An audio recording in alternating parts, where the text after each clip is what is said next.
اعوذ باللہ من الشیطان الرجیم بسم اللہ الرحمن الرحیم فبما رحمت من اللہ لنت لهم ولو كنت فظا غلیظ القلب لانفضوا من حولك فاعف عنهم واستغفر لهم وشاورهم في الامر فَإِذَا عَزَمْتَ فَتَوَكَّلْ عَلَى اللَّهِ إِنَّ اللَّهَ يُحِبُّ الْمُتَوَكِّلِينَ إِن يَنْصُرْكُمُ اللَّهُ فَلَا غَالِبَ لَكُمْ وَإِن يَخْذُلْكُمْ فَمَنْ ذَا الَّذِي يَنْصُرُكُم مِّن بَعْدِهِ وَعَلَى اللَّهِ فَلْيَتَوَكَّلِ الْمُؤْمِنُونَ صدق اللہ مولانا العلی العظیم وبلغنا نبیہ ورسولہ الکریم۔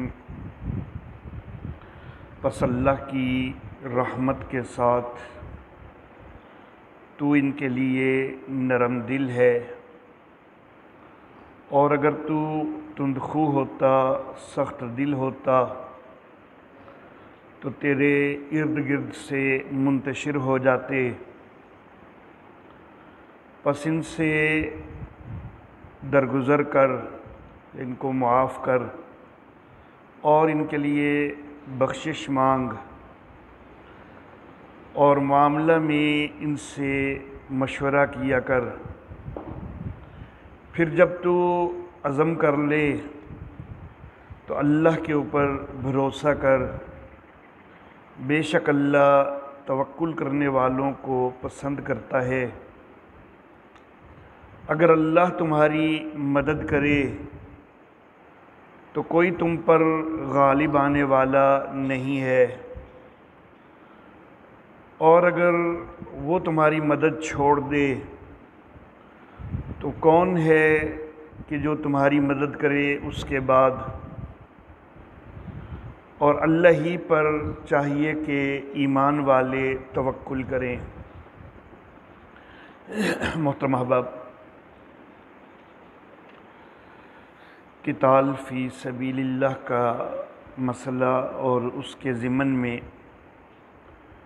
غزوہ احد کا تذکرہ چل رہا ہے۔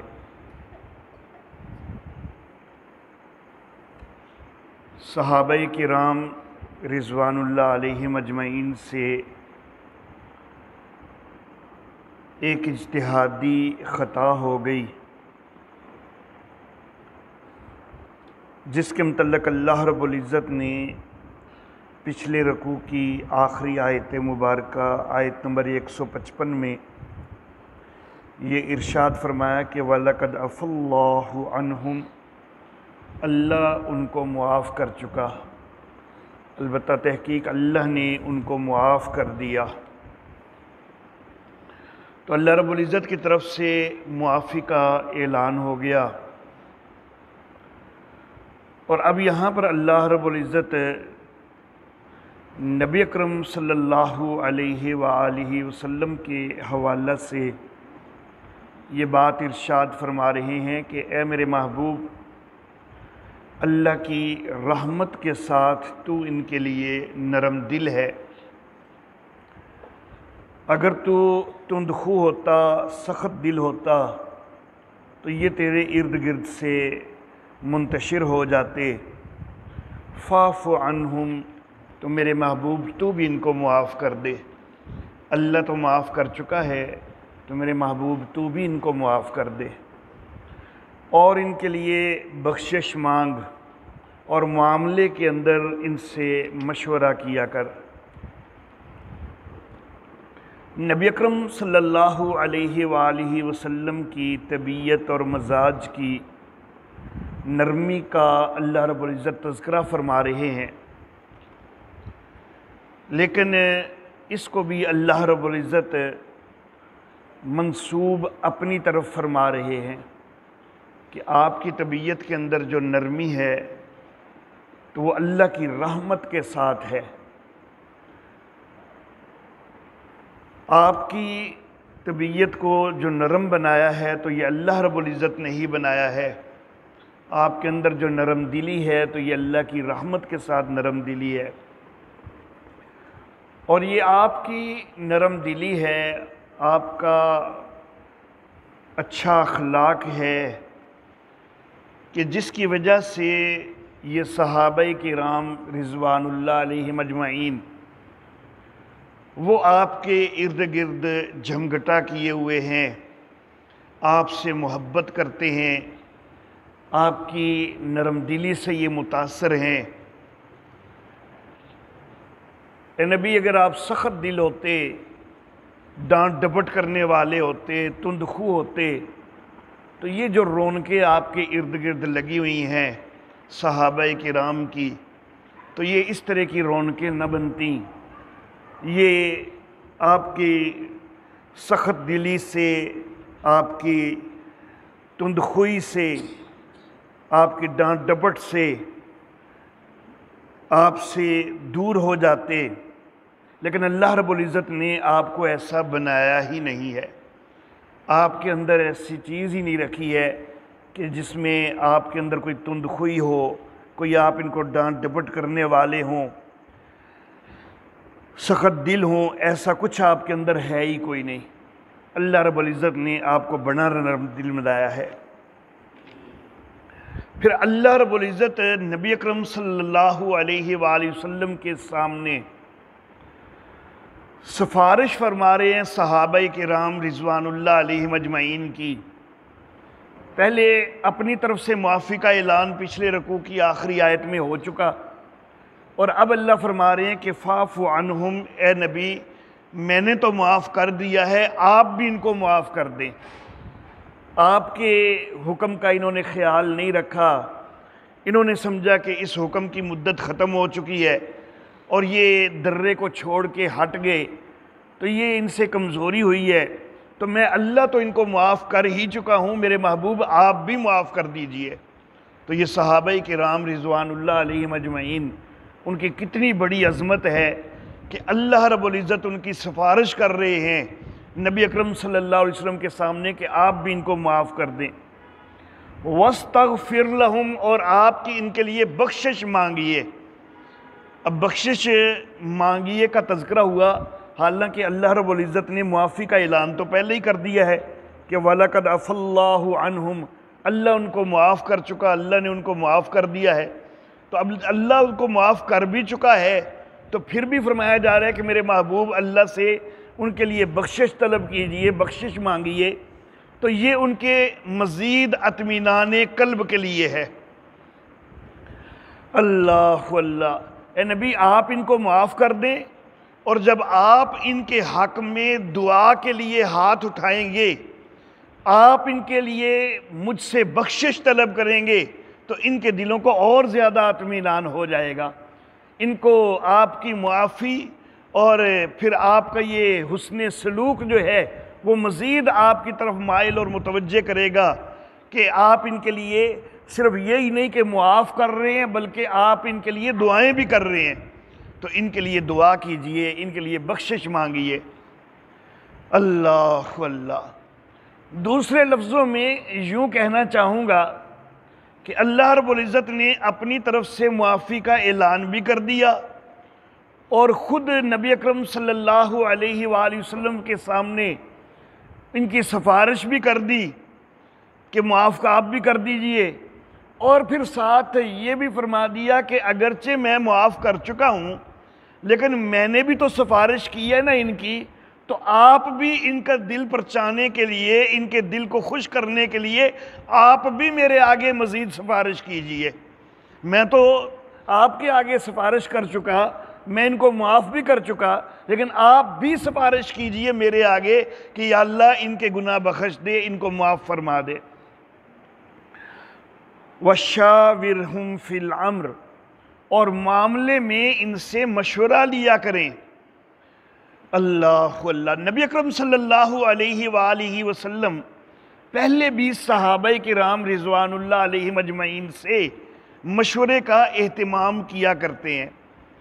غزوہ بدر کا موقع ہے تو نبی اکرم صلی اللہ علیہ وآلہ وسلم نے اس وقت بھی مشورے کا اہتمام فرمایا تھا۔ جس وقت اطلاع ملی کہ قافلہ جو ہے وہ نکل چکا ہے اور اب ایک بڑے لشکر کا مقابلہ ہونا ہے، میرے آقا نے وہاں پر بھی مشورہ فرمایا ہے۔ پھر بدر کے قیدیوں کے حوالہ سے بھی نبی اکرم صلی اللہ علیہ وآلہ وسلم نے مشورہ فرمایا ہے کہ ان کے ساتھ کیا کیا جائے۔ ابھی یہاں پر غزوہ احد سے نکلتے ہوئے یہاں پر بھی مشورہ فرمایا ہے کہ شہر کے اندر رہ کے لڑا جائے یا باہر نکل کے مقابلہ کیا جائے۔ تو میرے آقا پہلے بھی مشورے کا اہتمام کرتے ہیں، لیکن اللہ پھر فرما رہے ہیں کہ شاورہم فی الامر، اے میرے محبوب ان سے مشورہ کیا کر۔ کیوں؟ اس لیے کہ ان سے ایک اجتہادی خطا ہو گئی ہے نا، تو اجتہادی خطا جو ہوئی ہے وہ ان کی رائے کے حوالہ سے ہے۔ ان کی رائے یہ بن گئی کہ اب درے کو چھوڑ دینا چاہیے، حالانکہ یہ مناسب رائے نہیں تھی۔ تو جب ان سے ایک غیر مناسب رائے سامنے آ گئی ہے تو کہیں تو یہ نہ خیال کرنے لگ جائے کہ جب ان کی رائے غیر مناسب بھی آ جاتی ہے تو مجھے ان سے مشورہ نہیں کرنا چاہیے۔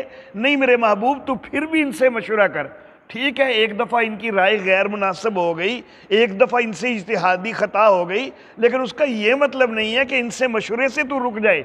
ان سے مشورے کا اہتمام پہلے بھی جس طرح کیا کرتا تھا، اے میرے محبوب اب بھی مشورے کا اہتمام جاری رکھنا ہے۔ اللہ اللہ، میرے آقا صلی اللہ علیہ وآلہ وسلم اللہ فرماتے ہیں کہ لنت لہم، آپ ان کے لیے نرم دل ہیں۔ قرآن حکیم میں دوسرے مقام پر اللہ رب العزت نے یہ بھی ارشاد فرمایا ہے کہ بالمؤمنین رعوف الرحیم، مومنوں کے لیے شفقت والے، مہربانی کرنے والے ہیں نبی اکرم صلی اللہ علیہ وآلہ وسلم۔ اللہ اللہ، حضرت بلال حبشی رضی اللہ تعالی عنہ، حضرت صہیب رومی رضی اللہ تعالی عنہ، حضرت سلمان فارسی رضی اللہ تعالی عنہ یہ بیٹھے ہوئے تھے۔ حضرت ابو سفیان رضی اللہ تعالی عنہ اس وقت ابھی مسلمان نہیں ہوئے تھے، وہ ان کے پاس سے گزرے تو انہوں نے ان کے اوپر کوئی آوازہ کسا کہ یہ اللہ کا دشمن، یہ ابھی تک جو ہے وہ محفوظ ہے، اس کے اوپر کوئی پکڑ نہیں آئی، تلوار نہیں لگی اس کو، تو کوئی نہ کوئی اس طرح آوازہ کسا۔ حضرت ابوبکر صدیق رضی اللہ تعالی عنہ ان کا اتفاقاً گزر ہو رہا تھا، تو انہوں نے یہ لفظ سن لیے، تو انہوں نے ان تینوں صحابہ کرام سے کہا کہ وہ قریش کا سردار ہے، تو اس کے متعلق اس طرح کے لفظ بول رہے ہو۔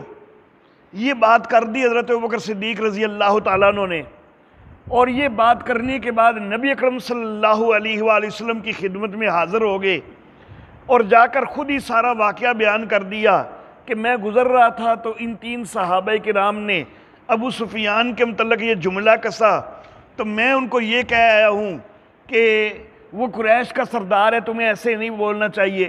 اب نبی اکرم صلی اللہ علیہ وآلہ وسلم کی ان صحابہ کرام کے لیے نرم دلی، وہ دیکھیے کہ نبی اکرم صلی اللہ علیہ وسلم نے فرمایا کہ ابو بکر تو نے اپنی بات سے کہیں ان کو ناراض نہ کر دیا ہو، ایسا نہ ہو کہ وہ بیچارے ان کے دل دکھے ہوں، وہ ناراض ہو گئے ہوں تجھ سے۔ اللہ اللہ، حضرت ابوبکر صدیق رضی اللہ تعالیٰ عنہ نے جب یہ بات سنی، فوراً حضرت ابوبکر صدیق واپس ان تینوں کے پاس آئے، اور ان تینوں کے پاس آ کے تو کہنے لگے کہ میں نے تمہیں جو ہے تمہارا دل دکھایا ہے، میں نے یہ جملہ تمہارے لیے بول دیا، تم مجھ سے کہیں ناراض تو نہیں ہو؟ تو انہوں نے کہا کہ اللہ آپ کو معاف کرے، ہم آپ سے ناراض نہیں ہیں۔ تو نبی اکرم صلی اللہ علیہ وآلہ وسلم اتنے نرم دل ہیں کہ یہ تین صحابہ کرام ان کے متعلق حضرت ابوبکر صدیق ایک جملہ بول بیٹھے ہیں تو نبی کرم صلی اللہ علیہ وسلم کو احساس ہو رہا ہے کہ کہیں ان کا دل نہ دکھا ہو، کہیں ان کے دل میں ناراضگی نہ آ گئی ہو۔ حضرت ابو مسعود رضی اللہ تعالی عنہ، ان کے پاس ایک غلام ہے، کسی کوتاہی کی وجہ سے یہ غلام کو مارنے لگ گئے۔ نبی اکرم صلی اللہ علیہ وآلہ وسلم کا گزر ہوا، دیکھا کہ ابو مسعود غلام کو مار رہے ہیں، تو آواز دی پیچھے سے۔ حضرت ابو مسعود رضی اللہ تعالیٰ عنہ نے پیچھے مڑ کے دیکھا تو نبی اکرم صلی اللہ علیہ وسلم ہیں وہ پریشان ہو گئے کہ نبی اکرم صلی اللہ علیہ وسلم مجھ سے ناراض ہوں گے کہ میں نے اپنے غلام کو مارا ہے۔ تو نبی اکرم صلی اللہ علیہ وآلہ وسلم فرمایا کہ ابو مسعود، جتنا تیرا اپنے غلام کے اوپر اختیار ہے نا، تیرے اللہ کا تیرے اوپر اس سے زیادہ اختیار ہے، تو کیوں اس کو مار رہا ہے؟ تو حضرت ابو مسعود رضی اللہ تعالیٰ عنہ نے فوراً جو ہے وہ اس سے توبہ کی اور فوراً اس غلام کو آزاد کر دیا۔ اور نبی اکرم صلی اللہ علیہ وسلم نے پھر فرمایا کہ اگر تو اس کو آزاد نہ کرتا تو تیرے اوپر اس کا وبال پڑ جاتا۔ تو نبی اکرم صلی اللہ علیہ وآلہ وسلم کی یہ بڑی شفقت ہے، مہربانی ہے کہ ایک غلام کو جو ہے وہ ایک صحابی اگر مار رہے ہیں تو نبی اکرم صلی اللہ علیہ وسلم نے فوراً جو ہے وہ روک دیا ہے، فوراً آواز دے دی ہے کہ یہ نہیں کرنا چاہیے۔ اللہ اللہ، نبی اکرم صلی اللہ علیہ وآلہ وسلم تو دشمنوں تک کے لیے مہربان ہیں۔ طائف والوں نے کتنا ستایا، اتنے زیادہ پتھر مارے کہ رحمت کائنات صلی اللہ علیہ وسلم آپ کا خون مبارک جاری ہو گیا، اور اتنا جاری ہوا کہ آپ کے جوتے مبارک جو ہیں ان کے اندر خون پہنچ گیا اور وہ جوتے پاؤں سے چپک رہے ہیں۔ تو نبی اکرم صلی اللہ علیہ وآلہ وسلم نے اس کے باوجود ان کو معاف فرما دیا۔ جبریل امین آئے اور آ کے عرض کیا کہ یہ پہاڑوں کا فرشتہ بھی میرے ساتھ ہے، اگر آپ حکم دیں تو یہ پہاڑ ان طائف کے والوں کے اوپر الٹ دیں۔ تو لیکن نبی اکرم صلی اللہ علیہ وآلہ وسلم نے فرمایا کہ یا اللہ یہ بے خبر ہیں، ان کو ہدایت دے دے۔ اور نبی اکرم صلی اللہ علیہ وسلم نے فرمایا کہ یہ اگر ایمان نہیں لاتے تو ہو سکتا ہے ان کی نسلوں میں آگے کوئی ایمان والے ہو جائیں، تو ایسی میں اجازت نہیں دیتا کہ ان کے اوپر پہاڑ الٹا جائے۔ تو انہوں نے طرح طرح سے ستایا بھی تھا، لیکن اس کے باوجود نبی اکرم صلی اللہ علیہ وسلم نے درگزر سے کام لیا ہے۔ مکہ والے 13 سال تک صحابہ کرام کو، چلو پہلے 3 سال نکال دیں کیونکہ وہ خفیہ دعوت کے تھے، تو 10 سال صحابہ کرام کو مکی دور کے اندر تکلیفیں اور اذیتیں دیتے رہے ہیں۔ اس کے بعد مدینہ بھی جب نبی اکرم صلی اللہ علیہ وسلم تشریف لے گئے ہیں تو مکہ والے وہاں پر بھی چڑھائیاں کر رہے ہیں۔ بدر کے لیے چڑھائی کی ہے، احد کے لیے چڑھائی کی ہے، خندق کے لیے چڑھائی کی ہے۔ اس کے باوجود جب نبی اکرم صلی اللہ علیہ وآلہ وسلم نے مکہ فتح کیا ہے تو نبی اکرم صلی اللہ علیہ وآلہ وسلم نے سب کی معافی کا اعلان کر دیا۔ صرف چند نام لیے نبی اکرم صلی اللہ علیہ وآلہ وسلم نے کہ یہ لوگ جو ہیں ان کو میں معاف نہیں کرنے والا کیونکہ انہوں نے مجھے بہت زیادہ ستایا ہے، لیکن بعد میں ان لوگوں کو بھی جو ہے وہ نبی اکرم صلی اللہ علیہ وسلم نے بہرحال معاف فرما دیا۔ صرف ایک دفعہ جو ہے ایک وقتی کیفیت ایسی ہوئی کہ نبی اکرم صلی اللہ علیہ وسلم نے نام لے لیے، لیکن بعد میں ان میں سے بھی جو مسلمان ہو گیا نبی اکرم صلی اللہ علیہ وسلم نے سب کو معاف کر دیا۔ صرف حضرت وحشی رضی اللہ تعالیٰ عنہ سے اتنا جملہ کہا کہ میری نگاہوں کے سامنے نہ آیا کر، مجھے اپنے چچا یاد آ جاتے ہیں۔ تو بہرحال نبی اکرم صلی اللہ علیہ وآلہ وسلم تو دشمنوں کے لیے بھی جو ہے وہ نرم دل ہیں، تو پھر صحابہ کرام کے لیے تو نرم دلی نبی اکرم صلی اللہ علیہ وسلم کی وہ انتہا درجے کی ہے۔ اللہ رب العزت نے سورۃ الانبیاء کے اندر فرمایا ہے کہ وَمَا أَرْسَلْنَاكَ إِلَّا رَحْمَةً لِّلْعَالَمِينَ، ہم نے نہیں بھیجا آپ کو مگر اپنے رحمت کرنے کے لیے جہانوں پر۔ یہ آیت مبارکہ جو ہے نا، اس آیت مبارکہ کا کچھ لوگ غلط مطلب بنانے شروع کر دیتے ہیں۔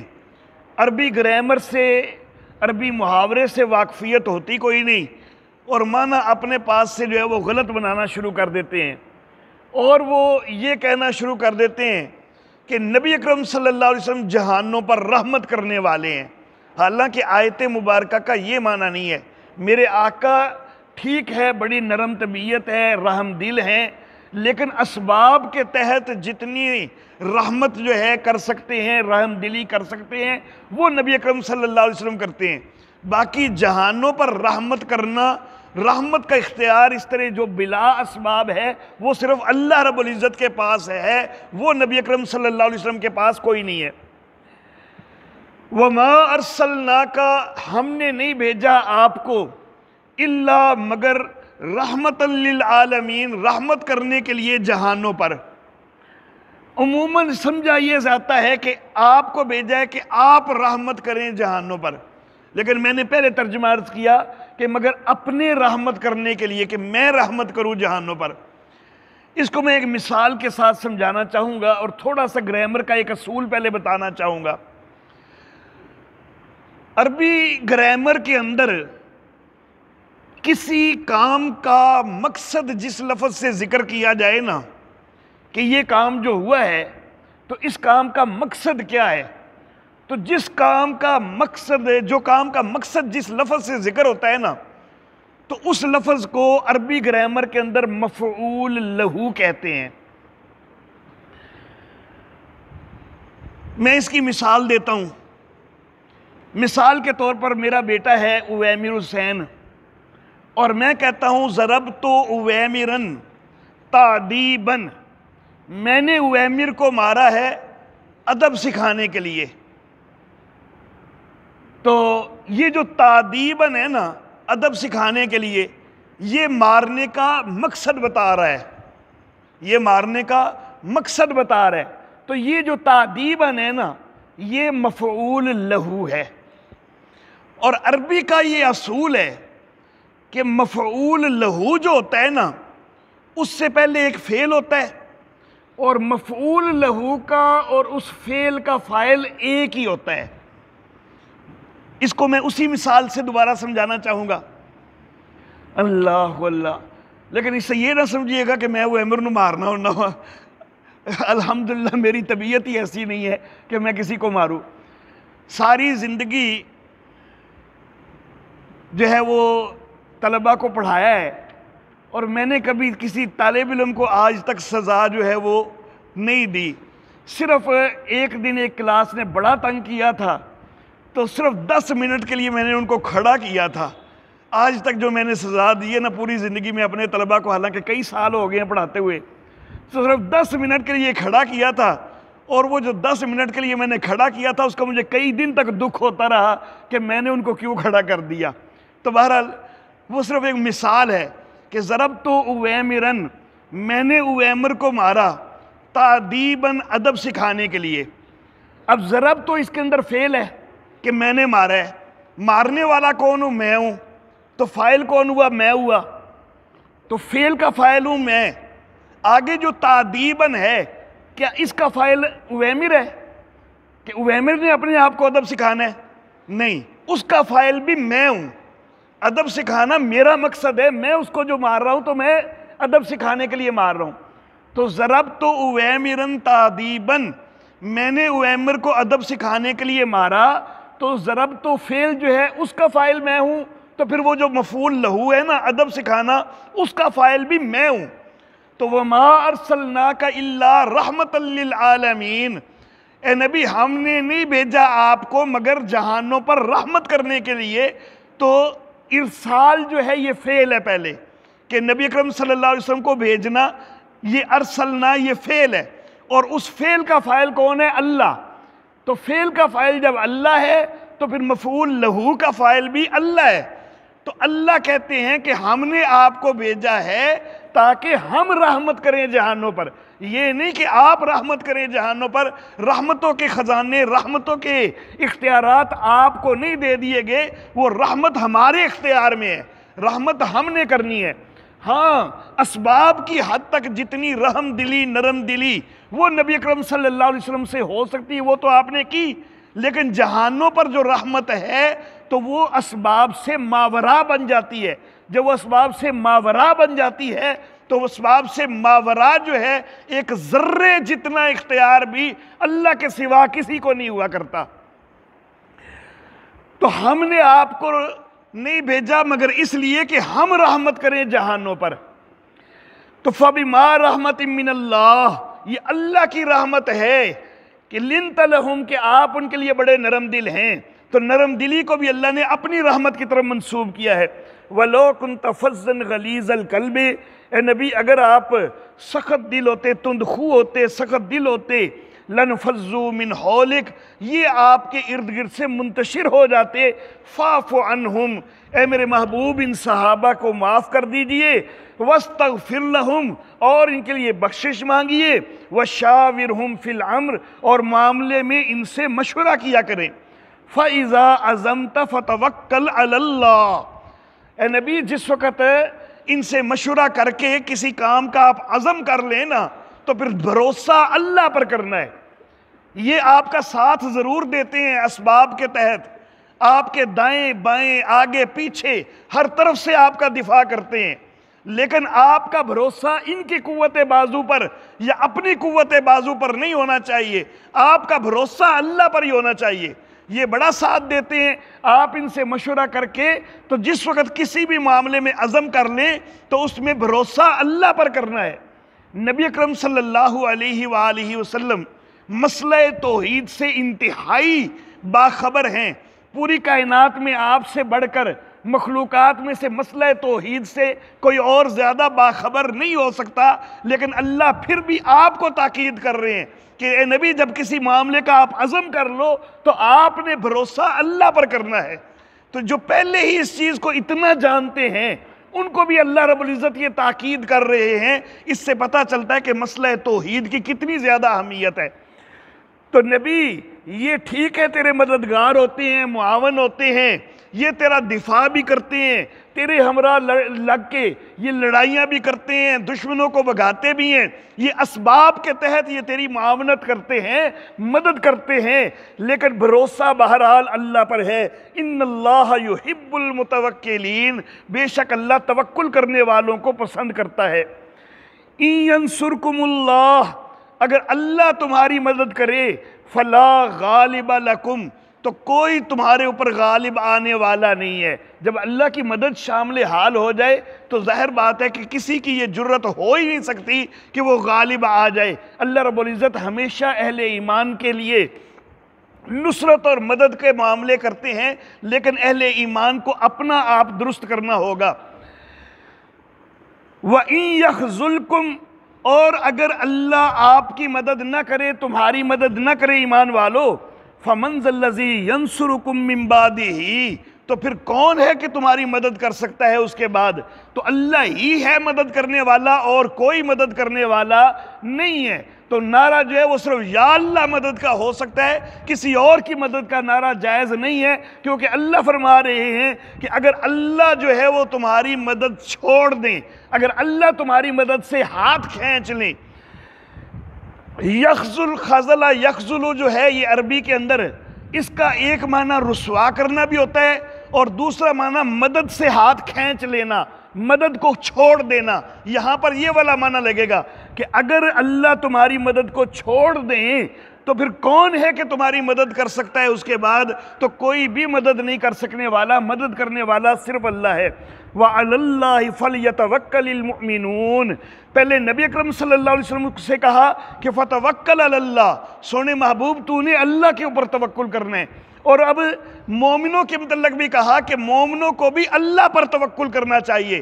کہیں ایسا نہ ہو کہ کوئی شرک کا پجاری وہ یہ کہنے لگ جائے کہ نبی اکرم صلی اللہ علیہ وسلم کا توکل تو اللہ پر، لیکن ہمارا توکل نبی اکرم صلی اللہ علیہ وسلم پر۔